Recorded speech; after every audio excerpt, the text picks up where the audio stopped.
Hello my loves, it's Kemi. Welcome back to my channel. In today's video I just wanted to sit down and have a little chat with you guys. I feel like I've never done a get to know me tag here on YouTube. I know I just recently done one on TikTok a couple months back, but in all my years of making YouTube videos I've never actually sat down and done a get to know me tag so then we can be a little bit closer. So today we're gonna do it. So grab your makeup, grab your drink, and let's get ready together whilst we get to know each other as well. So we're going to start off with the Charlotte Tilbury Magic Water Cream to prep the skin. What really prompted this video was actually me realizing that it has been a year since I started wearing the hijab. Like, oh my goodness, where did time go? Where did time go? Alhamdulillah, congratulations to me. Like, I am low-key like really proud of myself. No one actually knew that it has been a year since I've my job, but I think like I'm actually gonna celebrate it because it's actually a big thing. Like, it took me what 27 years for me to put on a hijab, and now I've done it for a whole year as well. I'm gonna celebrate that. I know that a lot of people might think it's not a big deal, but to me it is, because it took me so long to get to this point, and I actually want to like feel good. I feel like I'm getting to the point in my life where I want to celebrate myself, because I always put other people first and I always like celebrate other people, and sadly no one ever actually does that for me. So if no one's gonna do that for me, I'm gonna do it for myself. Okay, I might do like a little vlog. Actually no, I'm not promise you guys that. If I do a vlog, I do a vlog. If I don't, I don't. Okay, but I definitely want to like get something for myself for completing a whole year as a hijabi. Like, this year of me wearing a hijab has been interesting to say the least. Yes, there were some people that were, questioning why I started wearing a hijab. I would get the occasion, oh, why have you got that on your head comment. I had all of those comments and it was triggering at first, and I was like, oh, why are you questioning me? I think I even said it in one of my get ready with me's, like the first week of me wearing a hijab, like a guy literally just randomly came up to me and screamed in my face. That was petrifying. I've had a guy on the train literally like doing this to me. That also was petrifying. So thank God for my man for getting me a car, because and that was very hard for me because I never used to have that. When I didn't wear a hijab, I just used to be about my business and they would just leave me alone. Yes, you have like weird people, because weird people are always everywhere, but that was very, very traumatizing for me, especially for the first couple months. Was hard because obviously I had to have that uncomfortable conversation with people, which, to be fair, I don't know why people are questioning people. Like, if someone decided to put something on, why are you questioning it? Like, I feel like people have become very entitled, because co-workers that I'm not even friends with, why are you questioning me? There's a difference between someone asking, or how come you're hijabing, or to, why have you got that on your head? Do you see, like, there's a difference? And the way I moved on from that, and the way I got over that, was just by ignoring people. Like, I'm like, because I want to. I got to the point where I was like, why am I even explaining myself to these people? One, they're not even Muslim, so I owe you nothing, okay? Like, I absolutely owe you nothing. So once I got to that point, I felt more, relaxed. But the first couple months, cousins, I ain't gonna lie to you, I didn't want to leave my house. Kid you not, I was like, I'm gonna look for stay-at-home jobs because outside is scary. For the first couple months, I don't think I left my house without someone. If I left my little brother, I used to take him everywhere. Like, anywhere I want to go, if it's down the street, I'm like, come with me, because then it's like, I'm not thinking about myself anymore, I'm thinking about my brother's safety. By the way, I'm going in with my Charlotte Tilbury Beautiful Skin Reader Concealer. I feel like you guys already know this because I use her in pretty much every video.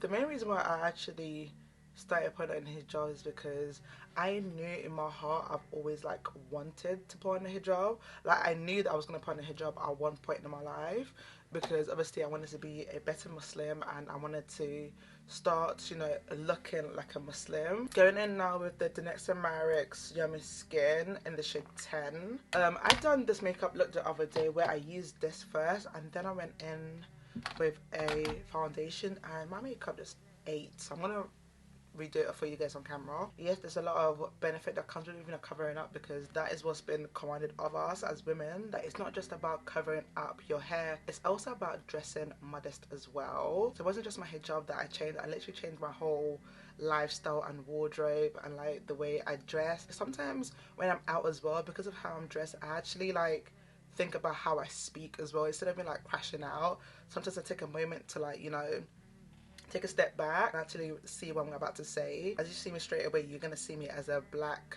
Muslim girl, so the last thing I need you to do is like, oh, this is how all Muslim girls are. So do you know what I mean? I always want to like be a good representation of Muslims whenever I step out my house. So there's a lot that comes with, you know, covering yourself. Of course, it's stated in the Quran to dress modestly, and it's mainly for protection, to protect ourselves from harassment, being sexualized as well. So it's just a lot that comes with it. Oh my goodness, this balm makes me look so orange, but I promise you guys it's gonna look good at the end, okay? I do look like a Oompa Loompa whenever I put this on first, but it is gonna look good. I pray, I hope. And because I didn't grow up in a strong Muslim household, like my mom didn't like force the religion upon me, which I do feel a little 50-50 about, because I feel like if I was forced into Islam, I would have more knowledge, but then I don't think I would have found Islam the way I did for myself. No one actually like, you know, told me to go this direction or the next. My cousin actually, you know, was talking to me about Islam and gave me some videos to watch, and he just like, oh, just try this out, see, because he just found Islam then. I was like, during one random Ramadan, I was like, you know what, let me watch some videos, like, why not? And then the videos that I watched literally like got me, and that's what made me start, you know, looking more into Islam. And I would, you know, be interested in certain months, and then certain months obviously I will forget about it. Slowly but surely I started learning more about Islam, and that's what really like made me found Islam. So the videos I was watching was based on knowledge, more historical videos in terms of like how this came about and then how this came about, why Muslims do certain things. I'm not gonna lie to you guys, when I was younger, I used to think Islam and Christianity were pretty much like the same religion. It's just that one spoke another language. I didn't think there was a difference between them. It's just like whichever path people want to go to. But no, they are definitely not the same religion. Yes, there are similarities in both religion, but they're not the same. So I am grateful that I was able to find Islam on my own. So whenever people ask me, oh, why did I choose Islam, it's just like, logic wise, it made sense to me. And if you know, my family is split 50-50. I have Christian family members and I have Muslim family members. Like my own dad is Christian and my mum is Muslim, and I feel like that's quite typical with Nigerians anyway, because like the country is pretty much 50-50 and both religions coexist. So alhamdulillah, I didn't really have a hard time at home in terms of like religion wise. Allah Mubarak, because I literally had to learn everything myself. Like even learning to pray, I had to learn that. It was hard, but Allah Mubarak, like we're here now. YouTube videos, I love you, because that's what really helped me. I do want to take certain Islamic classes now, but what's really been holding me back is my anxiety. Like I have mad anxiety, so it has stopped me from doing a lot of things. Like some days I don't even want to leave my house, but when I'm around like people that I know and I'm comfortable with, baby, I'll be chatting off my head. But if I'm not around people that I know, I am mute. I'm that friend that has your back through thick and thin, okay? But the first initial getting to know each other part, very awkward. But once we get through that initial, you know, awkwardness, we're gonna be friends. That's like a lowdown of like my Islamic story. I literally just found Islam through logic, and that is the religion that makes sense to me, so I just went with it. Since then, like I feel like I've become a much better person. Obviously there's still things that I can improve on, don't we all? If you guys don't know, I come from a family of 3, but like my family is like split. My family dynamic is very complex in a way, because I am the only girl from both my parents, so I am the princess. I do have an only child syndrome, because I was the only child for 19 years of my life before my mum got remarried. I have 2 siblings. One lives in Nigeria, but unfortunately I've never met him before, which is crazy because I go back to Nigeria quite often, but he doesn't live with my dad anymore. He lives with his mum in a different state, so I've never got to meet him. The other is Camille, the one that you guys always see. Camille's 8, and I believe Shina is 12. Honestly, I'm not too sure. I don't really have any communications with him, so it's a little bit, you know, hard to like discuss. So I definitely do want to meet him and have a relationship with him, but right now I don't have one. Not in a bad thing, it's just that obviously he lives with his mum, and his mum's obviously remarried as well, so I think my dad might be the problem. So that's why I haven't, you know, met him. I do have a stepdad which I adore, which is Camille's dad. So that's pretty much in terms of siblings wise. I have a lot of cousins. Like, I want to say I have over 50 cousins, because my mum has 17 siblings. Yeah, my granddaddy, he was a busy man. And by the way, that is why I call you cousins, because I have so many. That's why I have my internet cousins and I have my real life cousins. You feel me now? You feel me? If you don't know, I am 28. Get you girls getting old. And if you haven't watched my recent Get Rid of Me, I recently just got married. Yeah boy, Allah Mubarak. So everyone say Allah Mubarak. Thank you very much. We done our nikah in April. My man is from Bangladesh. I am in an interracial marriage. He has 3 siblings, 1 brother and 2 sisters. I've actually always wanted a sister, and I'm in the middle of both of them. One is younger and one is older than me, so I'm like the in-between child. I don't broke. My in-laws are so sweet. Me and my husband, we met at work, and then we became really like close friends, because there was like 5 of us, and then we just became like so close. And we actually lived like quite close to each other as well. We lived about, I want to say 5 minutes to 7 minutes drive away from each other, so we were like much more closer than the rest of the people in the group, because we would go home together. This was pre, you know, Hijab days, so not too much on me, okay? But yeah, well, we were friends for a really long time actually. Honestly, we were friends for about like 3 to 4 years. In terms of culture, because we're both Muslim, we had a lot of similarities with our cultures. But obviously there's certain things that Bengalis do and certain things that Nigerians do. So, and the good thing about both families is that we were both willing to adapt each other's culture. So our nikah was like really good. We do want to do a walima, but we're still like unsure about that, to be honest. I got into makeup at a really young age because I didn't want to be ugly. And my mum used to go out to MAC to get her makeup done, and I just used to sit there and just watch them literally paint her face. I feel like my love for makeup just grew from there, because I just saw her look so beautiful. Even though like my mum was gorgeous without makeup, I just saw them like enhance her features, and just looks absolutely stunning. So every single time that we go to MAC, she used to allow me to like pick an item, because you can use the money that you done for the makeover to purchase a product as well. So that's how I really got into makeup, and that's how like my love for makeup grew, and how I just, you know, entered this new world of like glam. Then I got my first job in Superdrugs at the age of 16, and I was working in the makeup aisle, and I used to get like so many discounts, and I just used to love helping people get like the right lipstick, the right foundation, because I used to watch a lot of YouTube back then. I even done my own prom makeup just based on like me watching YouTube videos. That is where my love for makeup started. That's where my love for YouTube started as well. And that's actually bonded with a lot of girls in college, was through makeup, because like we just all loved beauty, and I just loved those moments. Like it was just super cute and super like, you know, chilled. Since leaving college though, I kind of stopped hanging out with like the friends I had in college. Even though I love them all like truly and dearly, we were all going for like different paths. And like I said, I'm a homebody. Like I do not like going out, and the people that I was around, they like love going out, and there was nothing wrong with it. It was just something that I didn't want to do. And plus my mom was strict back then as well. Like, you can have all your fun that you want, you can go out, you can do that, but you have to be home at a certain time.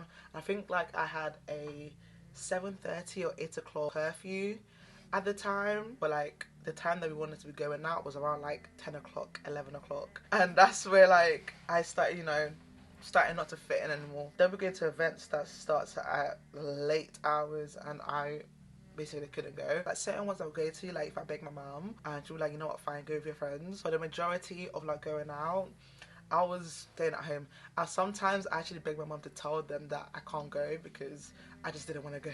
I kind of clocked early on as well, like going out at dumb o'clock doesn't benefit me in any way. That's where the dramas were, that's where, you know, things that happen that shouldn't be happening. So alhamdulillah that I kept mine to a minimal. Like I said earlier, I do get like mad anxiety.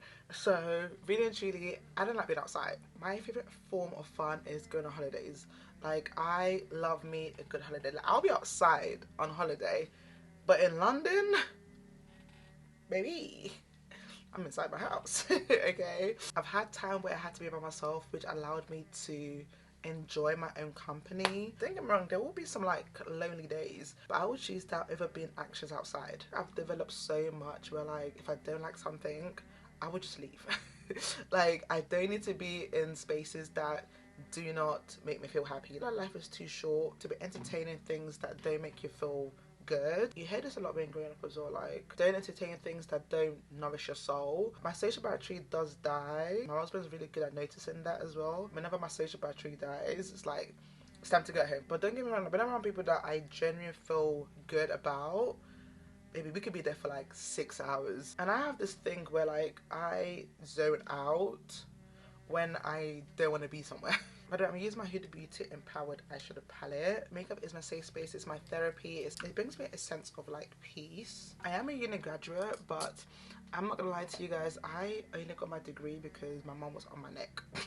I graduated in business and leadership. As a Nigerian, you know that getting a degree is like so important to our parents. So I legit just got it from my mom because I am still in the same job that I was before getting a degree, but now I'm just in management. I work in hospitality, and that's why it's so hard filming YouTube videos or creating content in general. Hospitality, especially stadium hospitality, you get like different hours, and it's not like a regular 9 to 5. Like I could do 7 to 7 today, and I could do a 6 to 10 tomorrow. Because there's so many like events and like concerts and like, you know, the football, my timing's all over the place.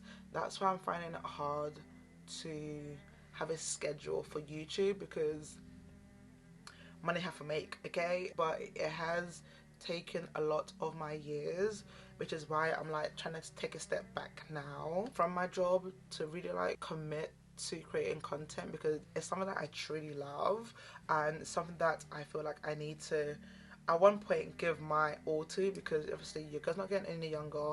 I'm 28, like I legit need to like focus and lock in at one point. I can't keep using work as an excuse anymore. It might sound boring or like lonely to people, but I truly do enjoy my own company. I feel like I work best when I'm by myself. I get a lot of things done when I'm by myself. It also does get me a lot of trouble though, because I feel like I can do everything myself, which in reality I can't. But it's honestly like trust is a big problem for me, because a lot of people have let me down in the past, and although I am very easygoing, I do have my boundaries, which, you know, people have taken that as me being rude or like me being standoffish. It's just that I have dealt with so much people like violating my space, my time, my money, that I've got to the point where like I'll no longer entertain or like give the people the time of day to do that to me. By the way, I'm sorry if this video was like all over the place. Like I'm literally just yapping. Anyway, if anyone knows any good like Islamic classes, please let me know down below. But I definitely want to like learn more about my religion. That is the goal, obviously. The goal is Jannah. But I don't think I've done this video well, but it's just like I just wanted to sit down and just like, you know, share a little bit of my life with you guys. If I go with my lip gloss, I'm gonna go in with the L'Oreal Infallible 3-second setting spray. This has been getting a lot of hype lately. And I'm just gonna finish off this look with the Too Faced lip injection in the shade Wifey for Lifey. Purr. And then we're going to top it with the Lawless Beauty Forget the Filler lip gloss. This is in the shade Raise It Outlook. And this is our makeup completed. what do you think? It's a bit of freestyle. So my loves, we have come to the end of today's video. I'm sorry if this video was like all over the place. I literally didn't have anything written down. I was literally just yapping off their dome. So if the conversation isn't like flowing nicely, I'm sorry, okay? I just wanted to sit down, put on some makeup, feel good, and just talk to you guys. So yeah, that is pretty much all for today's video, cousins. Thank you guys so much for watching. Hopefully you guys got to know me a little better. I love you guys so much, and inshallah I'll catch you guys in my next video. Bye, cousins. Mwah.